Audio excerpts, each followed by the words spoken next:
حضرت ابو دردہ کہتے ہیں میں ٹوٹ گیا کچھ دیر کے لیے، دل کرے آسمان ٹوٹ جائے، زمین پھٹ جائے، تارے جھڑ جائیں، سمندر بہہ جائے۔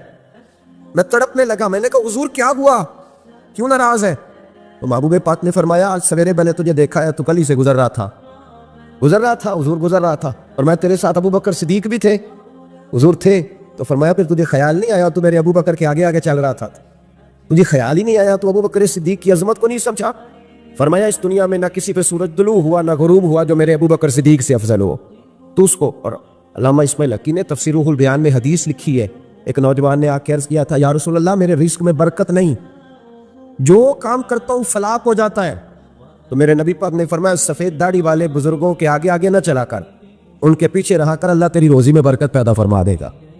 یہ جو بے ادبی ہے نا، بے ادبی یہ نقصان دیتی، یہ نقصان دیتی ہے۔ خاموش ہے دل بھری بزم میں چلانا نہیں اچھا۔ ادب پہلا کرینہ ہے محبت کے کرینوں میں، ادب بڑا ضروری ہے، اگر ادب نہیں تو کچھ بھی نہیں۔ اگر انسان تعظیم کرنا نہیں جانتا تو وہ تو کسی حد کا پابند ہی نہیں، اور جو آدمی جھکنا نہیں جانتا وہ تو مردہ ہے، اس لیے کہ جو اکڑ جاتا ہے وہ مردہ ہوتا ہے، جس میں لچک ہوتی ہے وہی تو زندہ ہوتا ہے۔ تو بھائی ادب، آج پوری دنیا میں امت مسلمہ کے حکمران سوچ رہے ہیں، پورے اسلامی ممالک کے سفیر اکٹھے کر کے وزیر داخلہ سامنے بٹھائے، اور پھر وہ کہنے لگے بڑی جلدی ہم منت کرنے والے ہیں، ہم اقوام متحدہ کی منت کریں گے کہ ہمارے نبی پاک علیہ السلام کی بے ادبی ہو رہی ہے تو ذرا ہماری سنو۔ یہاں نا کسے بادشاہ میں ساری جماعتوں کو ایک نظر سے دیکھتا ہوں، یہاں کسی جماعت کے لیڈر کے بارے میں بات کرو تو سویرے تماشا لگ جاتا ہے، روڈ پہ اسمبلی میں مکے چلنے شروع ہو جاتے ہیں، اور رسول اللہ صلی اللہ علیہ وسلم کی ناموس کی بات ہوتی ہے تو وہ لوگ جن کو آپ لائنوں میں لگ کے ووٹ دیتے ہیں وہ لوگ اس پر کمنٹس کرنا بھی پسند نہیں کرتے، دو جملے کہنے بھی پسند نہیں کرتے۔ سنو جناب ابو بکر صدیق رضی اللہ تعالیٰ عنہ کا فتویٰ کیا ہے۔ حضرت ابو بکر صدیق رضی اللہ تعالیٰ عنہ کو جناب عمر نے آ کے مشورہ دیا، کہا جناب حالات اچھے نہیں ہیں، محبوب کے وصال ظاہری کو تھوڑا وقت گزرا ہے اور کئی قسم کے لوگ بغاوت کر رہے ہیں، وہ مسلمہ کذاب جس نے ختم نبوت میں لقب لگایا ہے، آپ تھوڑی مہلت دیں، ذرا تھوڑا اس کو موقع دے، وہ بے ادب تو ہے پر ذرا تھوڑا موقع دے اس کو، تھوڑے حالات صحیح ہو جائیں گے تو پھر مقابلہ کر لیں گے اس کا۔ حضرت ابو بکر صدیق نے جناب عمر فاروق جیسے شخص کو گھورا، فرمایا عمر تجھے تیری ماں روئے، اسلام لانے سے پہلے تو سخت تھا، تجھے کیا ہو گیا ہے؟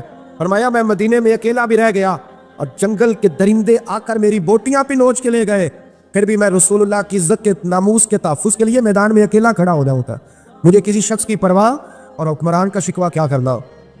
یہاں گھی کا ریٹ زیادہ ہو جائے تو ہمارے ہر پھٹے پہ ایک ٹاک شو لگ جاتا ہے، ہر چوک میں ایک بحث ہونے لگتی ہے، پھر ریٹ، یہاں کل کوئی سیاسی بیان داغ دے گا تو دیکھنا کس طرح لوگ۔ لیکن ناموس رسالت کے مسئلے میں نا وہ جس طرح 4 5 10 اینکر ہیں ہمارے ملک کے، وہ بیچارے اپنی تنخواہ سیدھی کرتے ہیں، وہ کہتے ہیں نبی پاک صلی اللہ علیہ وسلم نے تو اپنے بے ادب کو معاف کیا، حضور نے تو اپنے بے ادب کو معاف کیا، نبی پاک نے تو اپنے نافرمان۔ او خدا کے بندے کیسی بات کر رہا، کس قسم کا شخص ہے تو؟ اور اللہ کے بندے نبی پاک نے اپنے بے ادب کو معاف کیا، کسی صحابی نے نبی پاک کے بے ادب کو معاف نہیں کیا۔ اگر کسی غلام نے معاف کیا تو بتلا، اور رسول اللہ صلی اللہ علیہ وسلم نے بھی اس کو معاف کیا جو چھپ چھپا کے در رسول پہ آ گئے، ورنہ تو میرے حبیب نے فرمایا میرا بے ادب اگر کعبے کی دیوار کے ساتھ بھی لپٹا ہوا ہو تو وہاں سے نکال بھی قتل کر دو، اس لیے کہ دنیا میں سب سے بڑا فتنہ پرور وہ ہے جو رسول اللہ کی بے ادبی کرتا ہے، وہ فتنہ پرور۔ میرے بھائی نبی پاک صلی اللہ علیہ وسلم کے ساتھ امت کا جو رشتہ ہے وہ وارفتگی کا رشتہ ہے، وہ جنون کا رشتہ ہے، جنون کا۔ قرآن مجید نے کہا یا ایھا النبی انا ارسلناک شاہدا و مبشرا و نذیرا، اے محبوب ہم نے آپ کو خوشخبری دینے والا، ڈر سنانے والا، حاضر ناظر، گواہ بنا کے بھیجا ہے، لتؤمنوا باللہ ورسولہ، تاکہ لوگ اللہ پر ایمان لائیں، اس کے رسول پر ایمان لائیں، وتوزروہ وتوقروہ، اور پھر آپ کی تعظیم اور توقیر کرے، وتسبحوہ بکرۃ واصیلا، پھر صبح و شام اللہ کی پاکی بیان کرے۔ تعظیم رسالت مآب، نبی پاک کا ادب۔ ہم نے تو ان ماؤں کا دودھ پیا ہے جن ماؤں نے کسی حدیث میں نہیں پڑھا تھا، ہم نے آج تک نہیں سنا کسی ممبر سے یہ آواز آئی ہو کہ اذان ہو تو سر پہ دوپٹہ لے لینا چاہیے، لیکن میرے دیہات کی ان پڑھ اماں بھی ٹی وی پہ اذان بھی شروع ہوتی ہے تو کہتے ٹھہر جاؤ پہلے مجھے دوپٹہ لا کے دو، میرے محمد کا نام آنے لگا ہے، میرے رسول پاک صلی اللہ علیہ وسلم کا نام آنے لگا۔ میرے تو دیہات کی ان پڑھ اماں بھی مصطفیٰ کریم کا ادب کرنا جانتی، ہم نے تو ان ماؤں کا دودھ پیا۔ او بھائی نبی پاک صلی اللہ علیہ وسلم کی امیر ملت سنو سیہین بانی پاکستان حضرت پیر سید جماعت علی شاہ صاحب محدث علی پوری رحمۃ اللہ علیہ، آپ فرماتے ہیں جب پاکستان کی تحریک چل رہی تھی نا تو ہم لوگ پاکستان کے حق میں تقریریں کرتے اور ہندو پنڈت جو تھے وہ پاکستان کے مخالف تقریریں کرتے، تو اب تو خیر گنگا ہی الٹی بہ گئی ہے نا، اب تو ہمارے بہت سارے کالم نویس لمبے چوڑے کالم لکھ کے اینڈ پہ لکھتے ہیں کہ ریاستوں کا مذہب نہیں ہوتا، مذہب انسانوں کا ہوتا ہے، ملکوں کا مذہب نہیں ہوتا۔ اور خدا کے بندے، اگر ملکوں کا مذہب نہیں ہوتا تو پھر میرے رسول پاک صلی اللہ تعالیٰ علیہ وسلم اسلامک اسٹیٹ مدینے کو کیوں قرار دیتے؟ پھر حدود حرم کے اندر غیر مسلم کا داخلہ منع کیوں ہوتا اگر مذہب ہی نہیں ملک کا؟ تو یہاں لوگ اس قسم کی اسٹیٹمنٹ دیتے ہیں۔ امیر ملت علیہ رحمہ فرماتے ہیں کہ ہمیں یہ نہیں کہا گیا تھا کہ پاکستان سیکولر بنے گا، اگر سیکولر کی بات ہوتی تو علماء کو قربانیاں دینے کی کیا ضرورت؟ ہمیں تو بتلایا گیا تھا کہ پاکستان کا مطلب کیا؟ لا الہ الا اللہ محمد رسول اللہ صلی اللہ علیہ وسلم۔ ہمیں تو بتایا گیا تھا وہ ملک بنے گا جس میں حضرت عمر بن عبدالعزیز کے ماننے والے آئیں گے، وہ ملک بنے گا جس میں حضرت عمر فاروق کو لیڈر سمجھنے والے آئے، حضرت ابو بکر صدیق کو فالو کرنے والے لوگ آئے۔ ہمیں تو یہ بتلایا گیا۔ حضرت جناب سیدنا پیر جماعت علی شاہ صاحب کہتے ہیں ہم تقریریں کرتے تھے تو ہندو پنڈت جو تھے وہ خلاف تقریریں کرتے۔ ایک جگہ ہندوؤں کا جلسہ تھا، کانگریس کے حمایتی لوگ تھے، تو کہتے وہاں سارے ہندو تھے، مسلمان کوئی نہیں تھا۔ تو ہندو پنڈت نے نا معاذ اللہ نبی پاک صلی اللہ علیہ وسلم کی شان میں کوئی بے ادبی کر دی۔ کہتے وہاں کوئی اور نہیں تھا، ایک ملنگ تھا، وہ پیچھے بیٹھ کے نا وہ دوری ڈنڈے کے ساتھ اپنا پیکام کر رہا تھا۔ توجہ ہے میری بات پر آپ دوست؟ میری بات کی سمجھ آ رہی ہے آپ کو؟ وہ پیچھے سے اٹھا اور جانے کہاں سے اسٹیج پہ چڑھ گیا اور اس نے نا پنڈت کے سر پہ 2-3 ڈنڈے مارے۔ کہتے پنڈت فوت ہو گیا وہیں۔ اب شور ہوا، لوگوں نے اس کو پکڑ لیا، جیل میں بند کر دیا۔ حضرت امیر ملت کہتے میں اس کو ملنے گیا، میں نے کہا یار نہ تو نماز پڑھے، نہ تو روزہ رکھے، نہ تو شریعت کی طرف آئے، اور تو نے اتنا بڑا کام کر دیا، بے ادب بھی مار دیا ہے۔ تو کہتے ہیں اس شخص نے وہ جواب دیا جو لاکھوں محدثین کے اقوال کی تشریح تھا، جو سینکڑوں مفسرین کی آراء کا لب لباب تھا۔ کہتے ہیں وہ ملنگ مجھے کہنے لگا پیر صاحب میں نماز نہیں پڑھتا میری غلطی ہے، روزہ نہیں رکھتا میری غلطی ہے، میں شریعت کی طرف توجہ نہیں کرتا، دعا کرے اللہ مجھے توفیق دے، ساری غلطیاں اپنی جگہ پہ، پر میں گناہگار ہوں، اپنے محمد عربی کا غدار تو نہیں نا، میں گناہگار ہوں، کوئی غدار تو نہیں نا، یہ تو نہیں نا ہو سکتا میری موجودگی میں کوئی میرے رسول کے بارے میں بات کر جائے۔ اس نے کہا میں جیل کی بھرتی پہ آیا ہوں اور مجھے یہاں آ کے وکیلوں اور چچوں نے پوچھا ہے کہ تو ایک دفعہ انکار کر، تیرا کچھ کر لیں گے۔ میں نے کہا میں انکار نہیں کرتا، بلکہ جیل میں کھڑا ہو کے بھی للکاروں گا، اگر یہاں بھی کسی نے میرے مصطفیٰ کے بارے میں بات کی تو اس کا گلہ کاٹ کے رکھ دوں گا۔ یہ جو ناموس رسالت کا معاملہ ہے، یہ جو ناموس یہ حساس معاملہ ہے، اور یہ جنونی دیکھیں حضرت سیدنا صدیق اکبر رضی اللہ تعالیٰ عنہ ایک بہت بڑی شخصیت کا نام ہے۔ یہ واحد شخصیت ہے جس کی صحابیت کا انکار کفر ہے، اس لیے کہ ان کے لیے لفظ صحابی قرآن پاک نے استعمال کیا۔ اذ یقول لصاحبہ لا تحزن ان اللہ معنا، جب کہا انہوں نے اپنے صحابی سے کہ غم نہ کرو، ان اللہ معنا، اللہ ہمارے ساتھ۔ تو یہ غار کا جو واقعہ ہے اس میں لفظ صحابی قرآن پاک نے حضرت صدیق اکبر کے لیے بیان کیا۔ ان کے صحابی ہونے کا جو انکار کرے گا کافر ہو جائے گا۔ ان کے اندر بہت ساری خصلتیں تھیں، اللہ سے ڈرتے تھے، سخی بہت زیادہ تھے، ان کو اللہ تبارک و تعالیٰ نے ہمت بڑی دی ہوئی تھی، شعوری ہمت۔ کچھ لوگوں میں فیصلہ کرنے کی قوت نہیں ہوتی، لیکن قوت فیصلہ حضرت ابو بکر صدیق کو اللہ نے بہت زیادہ عطا فرمائی تھی۔ اکیلے فیصلہ کر کے ڈٹ جانے کی ان کے اندر صلاحیت ہے، ایک جملے میں فاضل بریلوی نے کمال کر دیا۔ اعلیٰ حضرت فرمانے لگے دنیا میں نبی پاک صلی اللہ علیہ وسلم سے بڑا پیر کامل کوئی نہیں، اور جناب ابو بکر صدیق جیسا مرید بھی کوئی نہیں۔ یہ جو توانائی ہے، ہمارے ہاں لوگ مانتے ہیں اپنی مرضی کی چیزیں، جناب صدیق اکبر نے اس طرح مانا ہے جس طرح نبی پاک نے ماننے کا حکم دیا ہے۔ حضور نے فرمایا جب تجھے کسی سے محبت ہوتی ہے تو وہ تجھے بہرا بھی کر دیتی ہے، گونگا بھی کر دیتی ہے، اندھا بھی کر دیتی ہے۔ نہ انسان محبوب کا نقص دیکھ سکتا ہے، نہ سن سکتا ہے، اور نہ کبھی اس کی زبان سے وہ جملہ ادا ہو سکتا ہے۔ جس کو محبت ہو، جس نے بات سن لی وہ بھی محبت میں کچا ہے، جس نے بیان کر لی وہ تو فیل ہے نا، بالکل ہی وہ تو ناکام ہو گیا، اور جس نے دیکھ لی اوہو ایسا نہیں کرنا چاہیے تھا، اس نے بھی ابھی پیار نہیں کیا۔ یہ وہ الفاظ ہیں حدیث کے جو خود رسول پاک نے بیان فرمائے۔ نبی پاک صلی اللہ علیہ وسلم نے فرمایا محبت آدمی کو اندھا بھی کر دیتی ہے، بہرا بھی کر دیتی ہے، گونگا بھی کر دیتی ہے۔ جب محبت ہوتی ہے تو پھر انسان کو کوئی ایسی چیز نظر، ابو جہل نے محبوب پاک علیہ السلام سے کہا معاذ اللہ مجھے تو آپ کی طرح کا شخص کوئی نظر ہی نہیں آتا، یعنی اس نے کمزور لفظوں میں کہا۔ حضرت صدیق اکبر حضور کے سامنے کھڑے ہوئے تو کہنے لگے محبوب تیرے جیسا حسین نظر کوئی نہیں آتا۔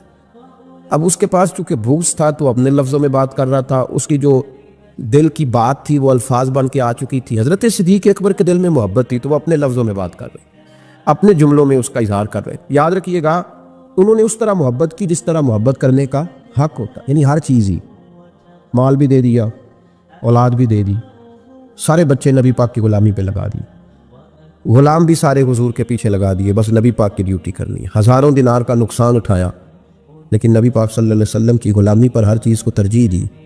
بات تو ہم نے بڑی دفعہ سنی ہے، پر کبھی اس کے حسن کو بھی ملاحظہ فرمائیے نا، کبھی ذرا ملاحظہ فرمائیے نا۔ لوگ پیار کرتے ہیں، محبت کا دعویٰ کرتے ہیں، لیکن کہتے ہیں بھئی رستے رستے کی محبت ہے، یہاں مجھے 5,000 کا نقصان ہو رہا ہے، یہاں نہیں میں محبت کر سکتا۔ یہ نقصان 5,000 کا کون برداشت کرے؟ محبت ضرور ہے، پر اب اتنا نقصان کون برداشت کرے؟ جناب صدیق اکبر کا کمال دیکھیے کہ مال کا نہیں، جان کا نقصان برداشت کرنے کو بھی تیار ہے۔ کچھ لوگ ایسے ہوتے ہیں کہتے ہیں آگے خطرہ ہے تو ہمیں نہیں جانا چاہیے۔ غار ثور میں جب نبی پاک صلی اللہ علیہ وسلم کو لے کے پہنچے نا حضرت صدیق اکبر، 5,413 فٹ اونچی غار ہے، جب حضور ذرا سا چلے تو قدموں کو تکلیف ہوئی تو عرض کرنے لگے حضور آپ میرے کندھوں پہ بیٹھ جائیں، پباں پار قدم نہیں لاؤندا تے سور پہاڑ تے چڑھیا جاندا، او پیا جاندا دے یار نبی دا، اے اصلی دلدار نبی دا۔ حضور کو لے گئے اور جب غار ثور پہ پہنچے تو کہنے لگے حضور مجھے اندر خطرہ لگتا ہے، آپ ٹھہریں، پہلے میں جاتا ہوں، پہلے میں جاتا ہوں۔ جناب صدیق اکبر تشریف لے گئے اور دیکھیں نا سالوں پرانی غار پڑی تھی، اس میں بڑا کچھ تھا، لیکن جناب صدیق اکبر نے پگڑی پھاڑ پھاڑ کے غار صاف کی۔ پھر جہاں سوراخ تھے نا، خطرہ تھا کہ کوئی سانپ بچھو نہ نکل آئے، وہاں چھوٹے چھوٹے ٹکڑے رکھ کے غار کو بند کیا۔ جب مکمل تسلی کر لی تو کہ حضور اب آپ تشریف لے آئی۔ اب جب غار سے نکلے نا جانے کے لیے، اس انداز کو بھی ذرا دیکھیں۔ لوگ آج خشک دین کے بڑے قائل ہیں، کہتے ہیں بس ٹھیک ہے نماز پڑھنی چاہیے، روزہ رکھنا چاہیے، اتنی لمبی باتیں، آپ معرفت کی بات کرتے ہیں، آپ محبت کی بات کرتے ہیں، آپ وارفتگی کی بات کرتے ہیں۔ کچھ لوگوں کو تو لفظ عشق ہی بڑا برا لگتا ہے، وہ اس جملے تک جانا ہی پسند نہیں کرتے۔ او خدا کے بندو، یہ بھی تو انداز دیکھو نا صحابہ کا، جب نبی کریم سید عالم صلی اللہ علیہ وسلم کو لے کے وہ نکلے نا غار ثور سے، تو حضور کے ساتھ ساتھ چل رہے تھے، تو کبھی نبی پاک کے آگے جاتے تھے، کبھی حضور کے پیچھے، کبھی دائیں کبھی بائیں۔ تو محبوب کو پتہ ہے، پھر بھی پوچھا ابو بکر یہ کیا کر رہے ہو؟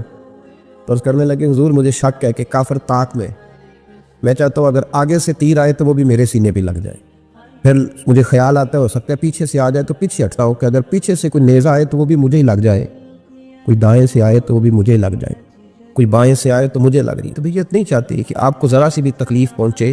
یہ ذائقہ جب نبی پاک کے لیے لوگوں کے دلوں میں پیدا ہوتا ہے تو پھر اللہ تبارک و تعالیٰ دین کی روشنی روح تک عطا فرما دے۔ امام فخر الدین رازی نے لکھا ہے، سینکڑوں سال پہلے کے مفسر، اب تو لوگ سارا کچھ کھاتے میں ڈال دیتے ہیں نا کچھ مخصوص لوگوں کی۔ امام فخر الدین رازی نے لکھا، دیکھیں بات بڑی سادی سی ہے، لیکن حضرت ابوبکر صدیق کا بھی اپنا ذائقہ ہے۔ حضور نے انگوٹھی دی، کہا جاؤ اس انگوٹھی پہ نا اللہ کا نام لکھوا لاؤ۔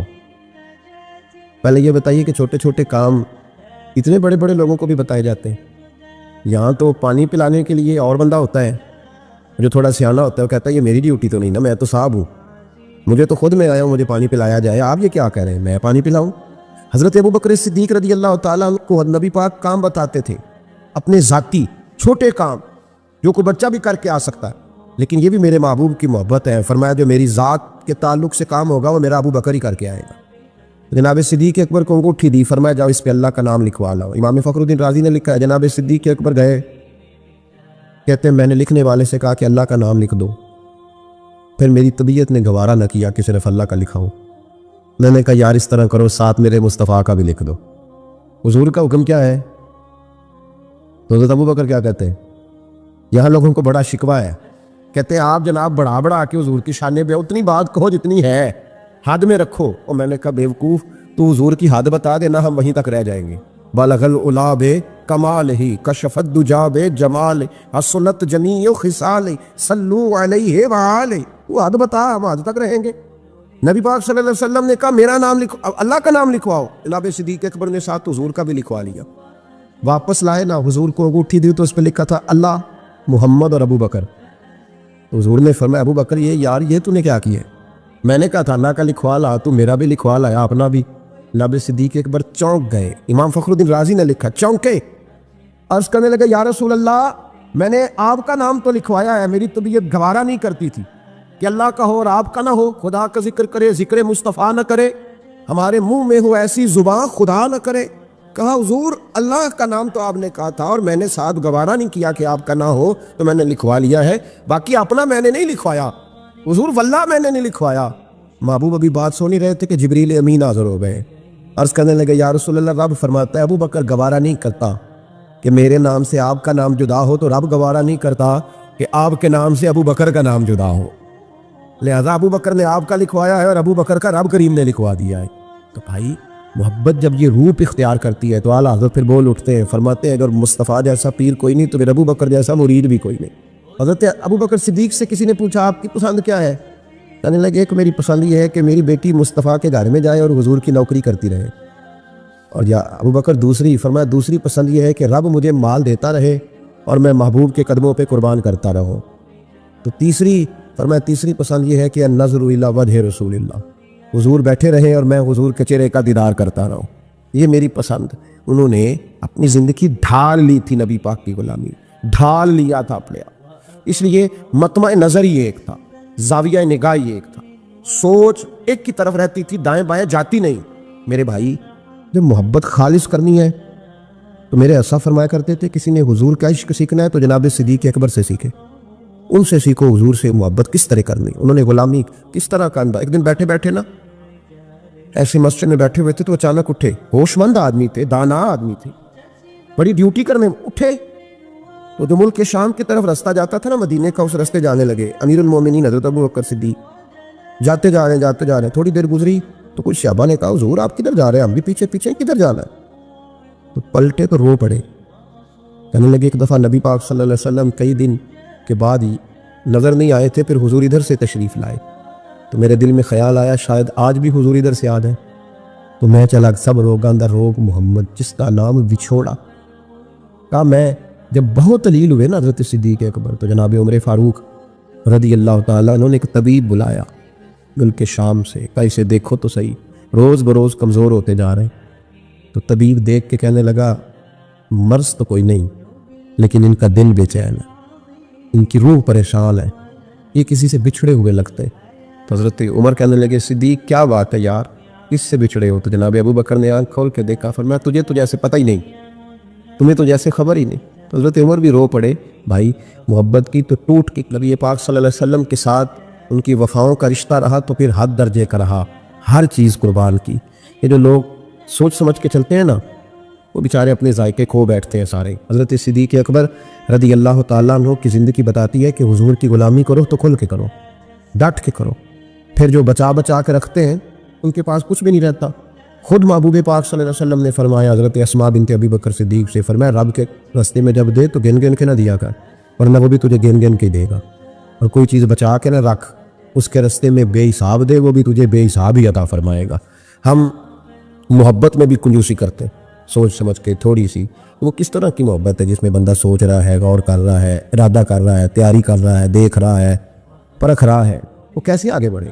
غلامی تو غلامی ہوتی ہے، غلاموں کی سوچیں اپنی نہیں ہوتی، سوچیں بھی غلام ہوتی ہیں۔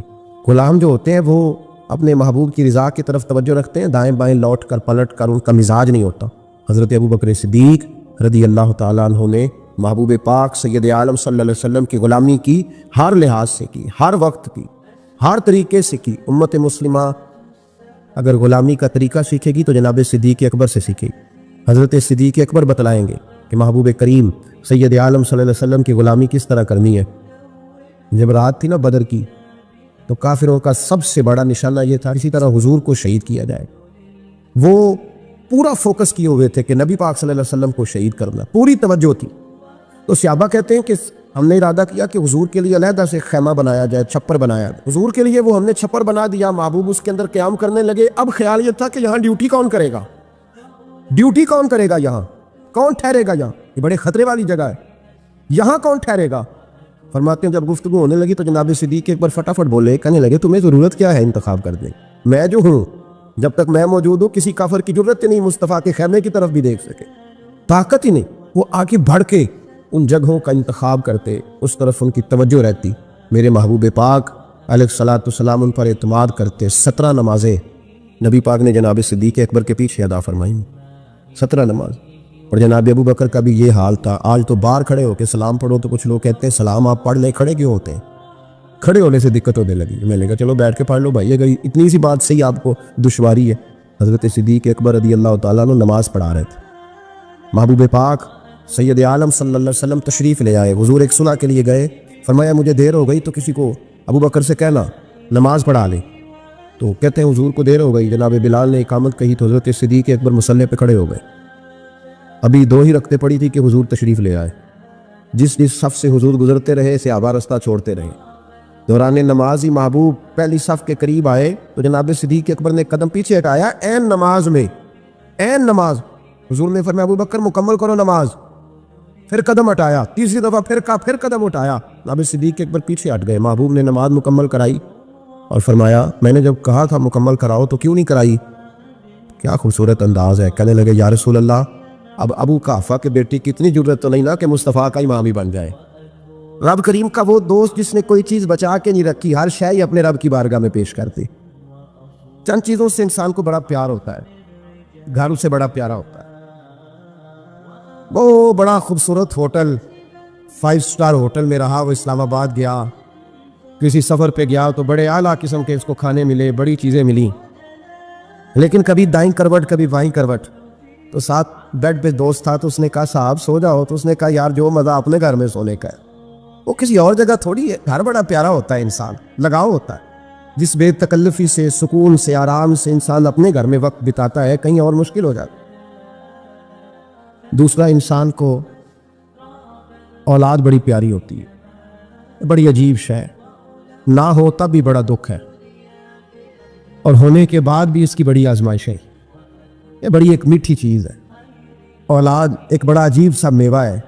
پتہ نہیں یہ کس انجیکشن کا نام ہے کہ چھاتی پر چڑھ جائے تو اللہ سکون عطا فرما دیتا ہے. پتہ نہیں کس ٹھنڈی دولت کا نام رب کریم نے اولاد رکھا. بڑی پیاری ہوتی ہے اولاد.